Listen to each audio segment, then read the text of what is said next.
And welcome to Tales from the Tips. If you're catching us on YouTube, make sure you give us a like and hit that subscribe button. Drop us a comment. Leave us a little note. Tell us how we're doing. You can find Tales from the Tips where you find your favorite podcast, Apple, Spotify, YouTube, and of course, on the Odyssey app. Just download Tales from the Tips, subscribe, and enjoy. I'm DA. Normally I say alongside 15-year tour caddy Mick Middlemo, but Mick's still in Australia. I've got a very special guest joining me today. He is an 8-time PGA Tour winner, a champion on the Champions Tour, and the 2009 Open champion, the champion golfer of the year, Mr. Stewart Cink. I hope you enjoyed this interview and this conversation I had with Stewart. So with that, let's grip it and rip it.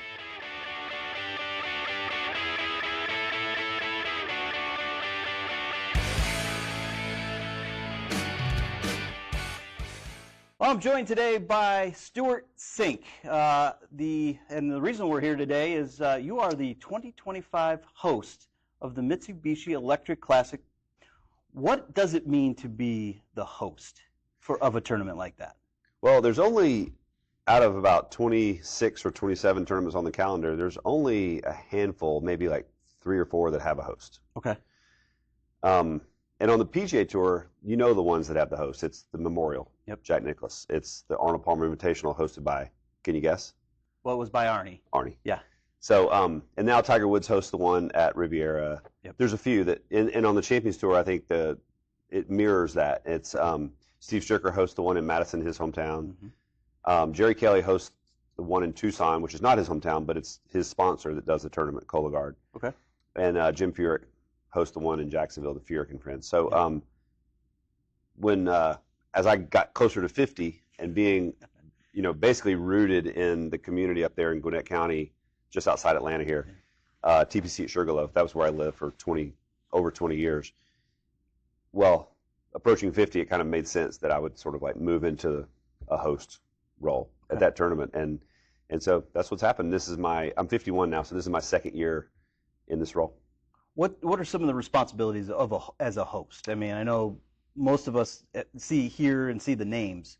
What is tournament week and also the lead up like for you as the host? It's not that much. I'm semi-involved with operational things, and my main focus is I want to make the player experience the best it can be.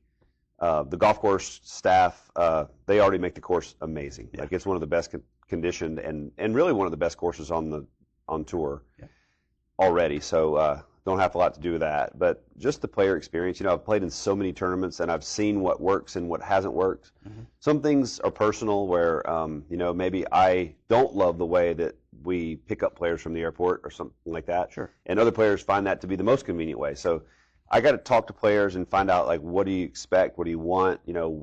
How does it differ from what my personal experience has been?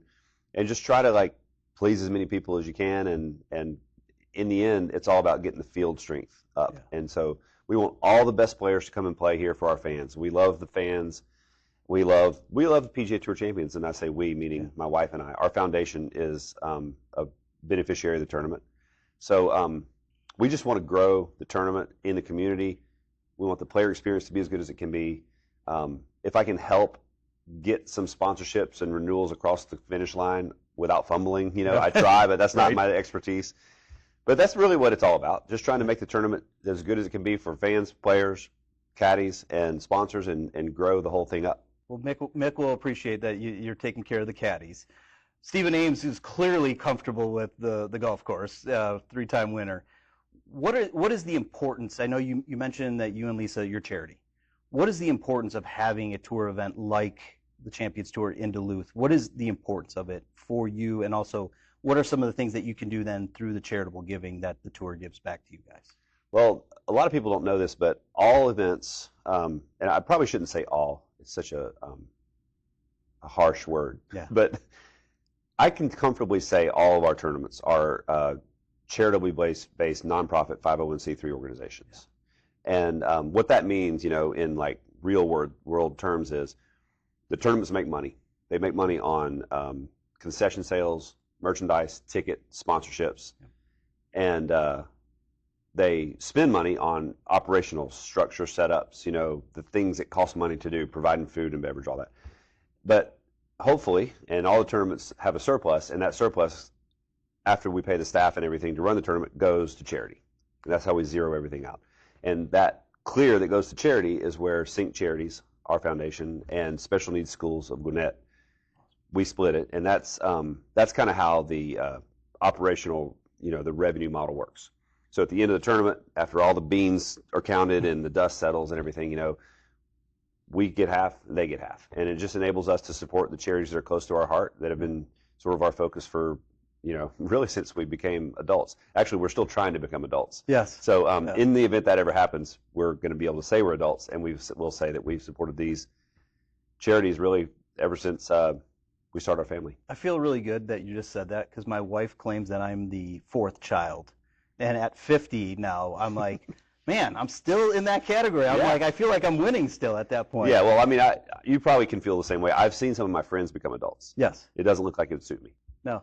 So I'm actually trying to push it off as much as possible and still remain a kid. Mick and I were talking about it. He goes, if you had to pick JT or Rory, who would you want to hang out with? And I said, ideally, I'd love to hang out with Rory, just because we probably have a very similar background and more of like type of things now where we're at in our stages of life. I go, but JT hasn't missed a party that I don't think he's wanted to miss. And I go, and he seems like a lot of fun to hang out with. So, yeah, we're kind of in the same, like in that vein. As I get older, though, it's not as easy to do as much as I used to do. So True. I got to ask. So going into, obviously, you mentioned you've lived out at TPC Sugarloaf. What are some of the strategies that you're planning on taking into the course? Obviously, you have a lot of knowledge of that course. Yeah. What are some of the strategies, if you can, share that you're taking into this week? Well, when you play a course a lot, it's not always the same as when you're playing a tournament at a course. Sure. When you're playing with your buddies or when you're playing in the Saturday game or whatever out there, it's kind of about like how many birdies can I make, and if I put a 6 or a 7 on the scorecard, who cares? Right. That's not really the way it is in tournament golf. So there are some different approaches. There's a couple places where I will, hit to a section of the fairway off the tee as opposed to just sending a driver as far as I can hit it. And that's just, you play by percentages every day, but when we're just trying to make as many birdies as we can make, it doesn't always translate into the best score you can make over the long run. Sure. And so I'll approach it more like I would approach any other tournament venue. I do know a lot more about the greens than most courses, and I've putted from almost everywhere on those greens, so I've got a lot of, I'm not saying I won't misread putts, but I do tend to have some knowledge. My son's caddying, who plays there more than I do, so we have a good... That's a good 1-2 combo there. Yeah, we got a good, a log of memories about the golf course, and so... But when they set it up for tournament play, the greens are fast. The fairways. I didn't even notice yesterday playing in the Pro-Am that the fairways are already kind of cut down that little extra, so the ball tends to wander down into the those little swales. It runs, and so it'll roll farther off the green if you miss. Yep. So there's just a little bit of different playing in a tournament than there is playing like on a day-to-day basis out there. Okay, so I've played TPC Sugarloaf a couple times through partnerships. Those greens are fast normally. On a scale of 1 to 10, how much faster are they tournament play versus just your regular round during the summer? They keep them pretty fast out there, so it's not a lot. Okay. I would say it's about the same as the fastest they ever are for member play. Okay. It's about the same. Got it. You can get the greens too fast, and then you end up with sort of a mockery of competition. So one of the most amazing things about Augusta National to me is that the greens are just incredibly fast, and there's never a bad hole location. They never lose control of it, and it's incredibly fast. Yeah. And not flat. No, But they put the holes in the exact right places, and they make it work. And there have been times when courses get a little too fast and the hole locations get a little bit questionable, but the staff out on the PGA Tour champion staff and the PGA Tour staff both do an amazing job with keeping that fine line between like making it super challenging and also fair. And that's one of the great things about playing pro golf at the highest level is that you get challenged, but you don't really ever get kicked in the teeth by a setup that's like a mistake. Yeah. It just doesn't happen. Well, you've played in a couple of U.S. Opens that I know those are the ones that come to the top of my mind. The superintendent, they lost the golf course. And typically it's because of weather. You know, drying out and not watering enough, and obviously it happens. I mean, yeah, it does happen, and it happens at the U.S. Open, sadly, a little bit more than it happens other places. They do push the course a little bit more, and then they're probably a little bit more aggressive with some of the hole locations because they want it to be hard, and that's okay. But they, in the past, I mean, we remember, the Shinnecock a couple times, but those kind of courses, that up in that part of the world, like that turf is a lot like the turf in the British Isles where they play the British Open. Yeah. But at the Open Championship, they don't ever let the greens get very fast because they know there's going to be wind. They know there's going to be, there's slopes and subtle breaks all over the place. So the greens they're the slowest of the year by far. Yeah. But in Shinnecock and places out in Long Island, there's only a very few places in the U.S. that are like that, but Shinnecock is one of them. You've got everything that the links courses have, except they also make the greens fast. Yeah. And so it's just a delicate balancing act. It's you ride that fine line. You ride the fine line, and sometimes you go across it, and you end up with balls that are rolling off the greens, and sometimes you end up with players hitting moving balls because we remember. Oh yeah, all that happening. Well, but and I think the other side of it is how well the staff did at Pinehurst last year, because that course can be traditionally extremely tough and fast. Yeah. And with all the runoffs, Donald Ross design, those typical designs like that, they just run off and you lose a ball real fast. And you know more than I do. I'm just like I say on the podcast, I'm just a bad amateur golfer, though I can hold my own out on the course. It's those are the things, though, as a golfer, you want to test. You want to be able to shape shots, but when you should be rewarded by hitting a good shot. Yeah. So I got to ask, how did you ever get into whatever got you into golf? How did you get into golf, and what made you all of a sudden one day say, "Yeah, I'm going to be a PGA Tour pro, not a PGA professional Tour pro"? Where did it start? Well, I never really said one day I'm going to be a PGA Tour pro. Yeah. That was one of the things about me growing up, is that I just never was like looking out into the, to the horizon thinking like I'm bound for the PGA Tour. That's just not the way I grew up thinking, or I wasn't told that either. Yeah. So the way I got started into golf was just before I was born. My parents had been married for about 4 years, and my dad had started playing golf, so he would have something to do with his father-in-law, my granddad. Okay. And so my dad started playing, and then my mom started playing a little bit. So in a way, when I was born, we were all beginners at the same time. Like I had a club when I was a little kid, a left-handed 6-iron. Okay. A lefty. And so we were all hitting the ball. They had started, but we all were basically beginners by the time I was old enough to walk and take a swat at the ball. We were kind of in the same boat, so we all kind of, just did this, grew up together with it. Yeah, and the way it just worked out naturally. My dad was kind of my teacher in a way. Like he would he would take the Hogan book or the Nicklaus book and sort of like fundamentals me. Okay. Like grip, stance, practice drills, stuff like that. Yeah. Not from a pro's perspective, but just because he read in Jack's book or in Hogan's book. Yeah. And my mom was way less about technique, but more about just like the spirit of honoring the game and loving the game, and just the sort of intangible like etiquette of golf and stuff like that. Yeah. I learned how to love it from my mom. Yeah. I learned how to do it from my dad. Got it. And by the time I was 6, 7, 8 years old, I was like, we were all beginners, but I was a little bit like this. You just took off. Yeah. Yeah. And so that's how I got started, though. Okay. And then there were some other kids that were little, that were my age, at our course growing up in Alabama. I couldn't go on the golf course till I was 8. And there was a couple other kids about my age that also couldn't go on the course. And so we just hung around the practice green.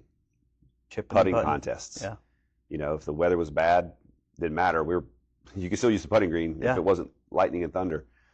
And so we just had putting contests all over the place, chipping. There was no range or anything. We didn't have a range.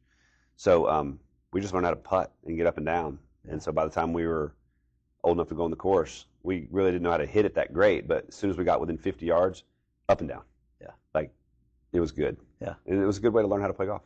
So from the whole back. This has really been a family affair for you all the way through. I mean, you mentioned Reagan's going to caddy for you this weekend. Yeah. This has been a true family affair, and you've kept it that way. Yeah, it's been a family affair. It started off as sort of an activity, and then it was competitive when I got old enough to start entering tournaments when I was like 8, 9, 10. And then I didn't ever see myself as like superstar. I still don't see myself like that. I still, like, I joke with people, and my wife eye rolls, but one of the ways I still approach the game is like, I hope one day I can be successful at golf. Yeah. Because golf is just not something you ever master. I just hope one day I can be there. So it still kind of pulls me out of bed to go practice every day, and I still love doing it. Yeah. But it went from activity to, when you get into college, I went to Georgia Tech right here where we are, and it kind of becomes a profession because it's now meaning a little bit more to you than just like winning trophies and stuff. It's your own scholarship, and it means more. And then you get out into the pros, and you don't ever know if you're going to make it. But it's kind of gone from activity to sort of like, it means a lot in our family because it's just woven into so much of our family fabric now. Yeah, yeah. And so obviously, and I will say it, successful career, 8-time PGA Tour winner. Well, you can say it. But I'll say it. I made a bogey yesterday afternoon, so I'm not there. You're not there. Got it. Champions Tour winner at one of my favorite courses, Warwick Hills up in Grand Blanc. Yeah. And the 2009 Champion Golfer of the Year at Turnberry. Yeah. Out of all those, and I'm gonna say leave the major out of it. Which one was the most important? Which one is the most significant, and which one was there something specific about that win that kind of makes you go, yeah, this was special?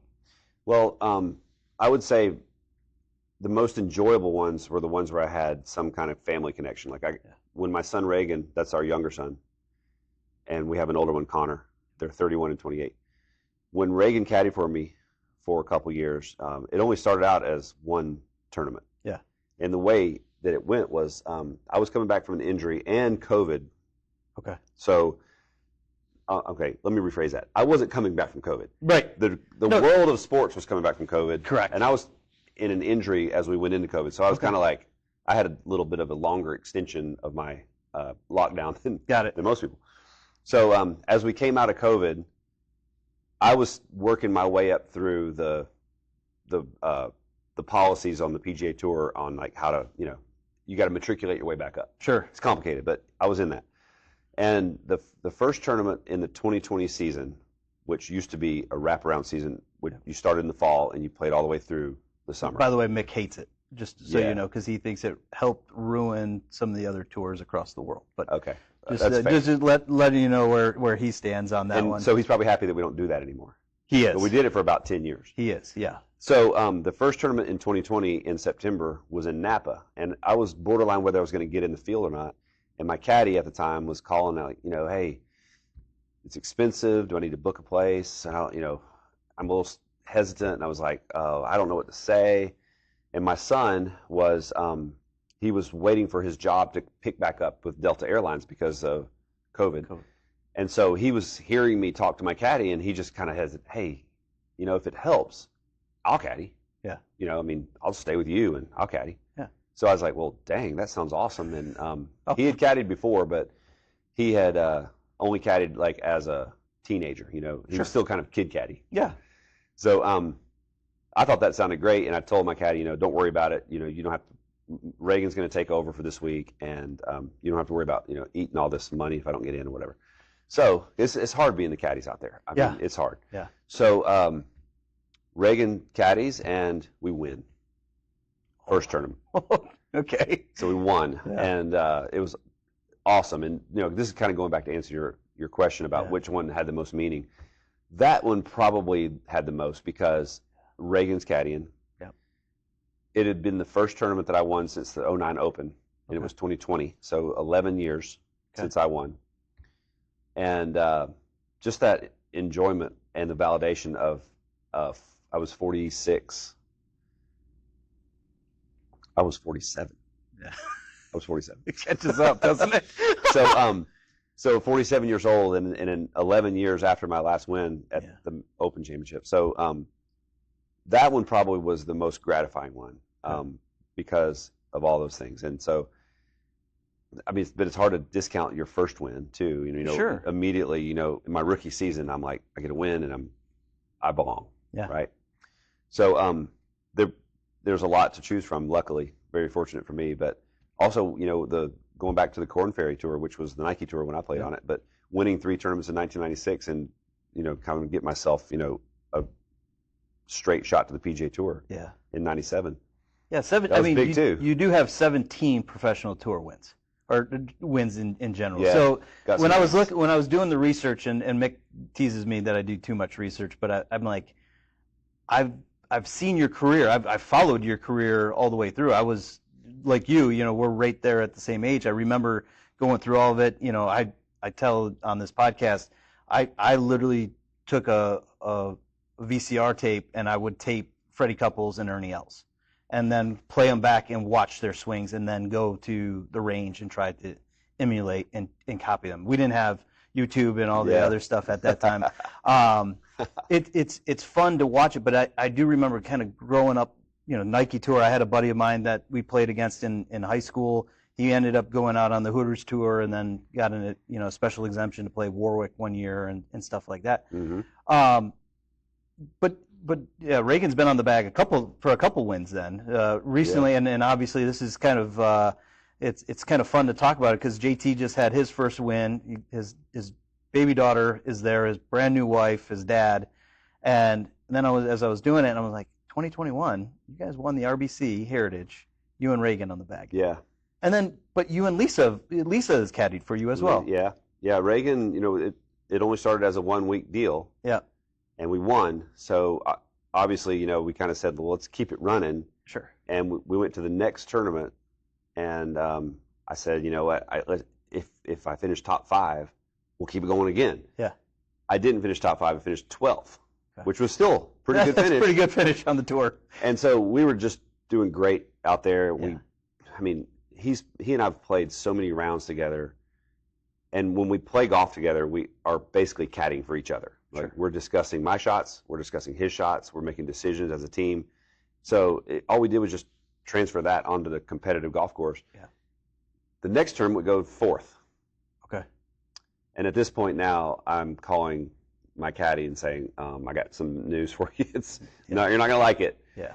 And so Reagan, we decided that he would go up through the Masters because, you know, I got into the Masters for winning. And his job had kind of given him sort of the green light to start back working, and it put us in this position where we're like, work or keep caddying. You know, you're starting your career. He works for Delta Airlines. Yeah. And so I called some people that I trust their judgment on. Some people that work for Delta, and some others that don't, and just said, like, what do you think? Like, what would you do? And every single person I talked to said, you know, Reagan's gonna have a long career with Delta, and this window is not that long. Definitely take advantage of this. Yeah. And so he caddied. He ended up caddying for 2 years. We got one more win. Good. That next April, RBC Heritage, got my 3rd win there with him, and you know, we had ups and downs. We had some great finishes and awesome times, and we had some really bad stretches too, just because it's the nature of the game. But I think maybe those bad stretches might have even been more valuable for a father-son relationship than the successes, because you know, you're in the middle of the heat, and you've got your direct offspring basically watching you to see how you react. Like, how do you handle adversity, Dad? Yeah. What can you ask for more than that? Right. You know, a way to teach your kid, you know, how to handle things. And sometimes I probably have failed miserably on how to teach him. But I think all of us as parents have done that.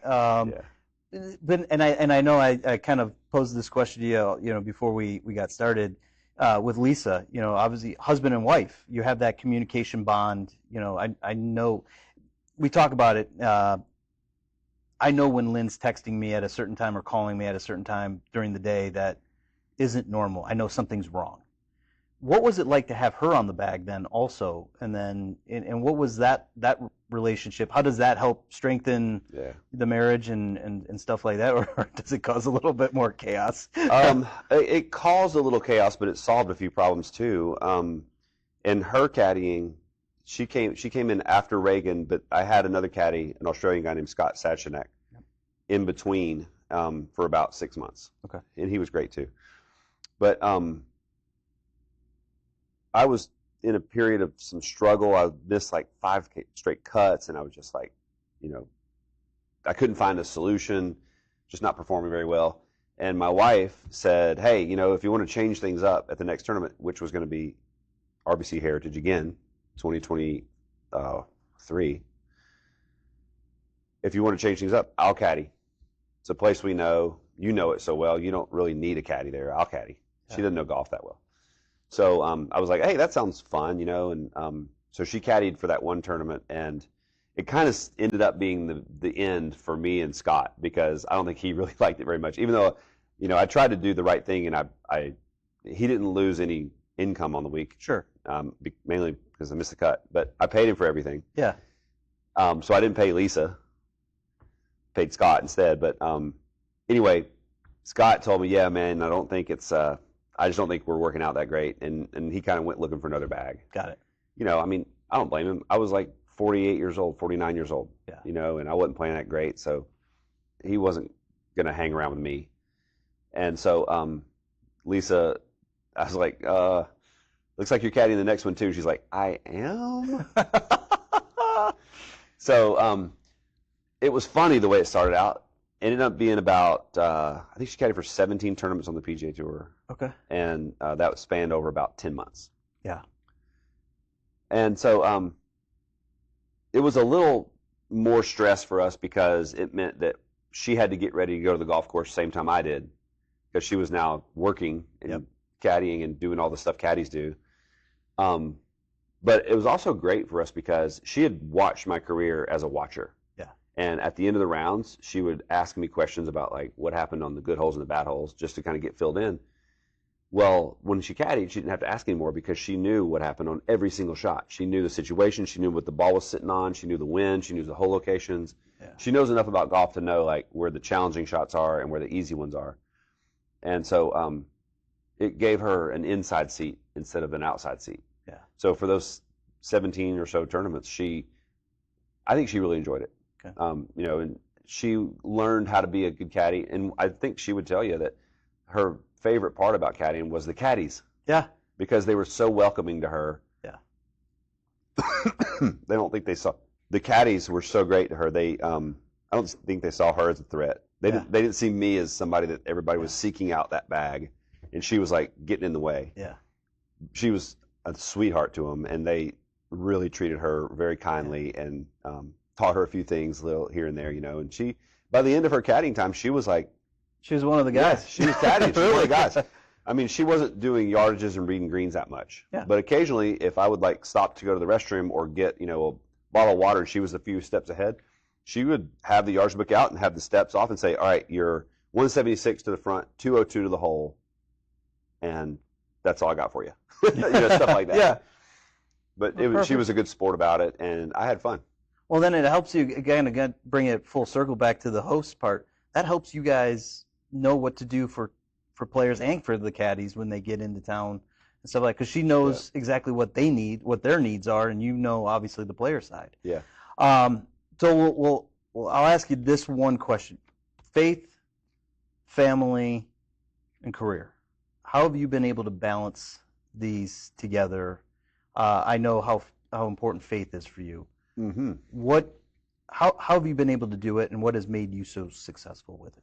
Well, I wouldn't say I'm successful with it, by the way. I don't think any of us are. But what I do know is that my career, just because it's a game where you have to depend on a little white ball and where it goes, does this, right? And so for me, I knew early on that it would be good for me to find something that goes like this to balance out the ups and downs of the career. And so that's what faith really represents for me. Yeah. Is that I know that my faith is rooted in something that will never change. Yeah. And if my faith was rooted in something that drastically changes every day, like where my golf ball goes, yeah, then I would have probably already had a heart attack and passed away. Yeah. Because it's just not something that's dependable. It's not something you lean on. It's quicksand. And so I do a good job, as good as I can do, processing and preparing for each shot, and then letting it go as soon as I start my swing. That's the goal. Yeah. That's what I find to be when I can play my best. And my faith, because I know I have a constant that's in the background, enables me to do that a little bit more often. Got it. So that's the best way I know how to answer that. Yeah. Well, it's kind of fitting. We're getting together the week right after Easter, so it's been an absolute pleasure. Thank you for joining us on Tales from the Tips. Best of luck this week, and we look forward to seeing you out there. And you're welcome back anytime. Okay, cool. Well, I live an entire block and a half from the studio. Oh, that's awesome. So, well, when Mick gets back, by the way, another Aussie, so he will be happy to hear that you had an Aussie on the back. He may try to solicit some work at some point. So, well, thanks for joining us. We hope your drives are straight, your putts are short, and your scores are low as we tee it up on Tales from the Tips. I really hope you enjoyed that conversation I had with Stewart Cink. Thanks for teeing up with us on Tales from the Tips. Remember to follow us on Instagram, X, TikTok, and of course on YouTube for all of our new content, shorts, and creative. Keep your drive straight, your putt short, and your scores low as we tee it up on Tales from the Tips. We'll see you next time.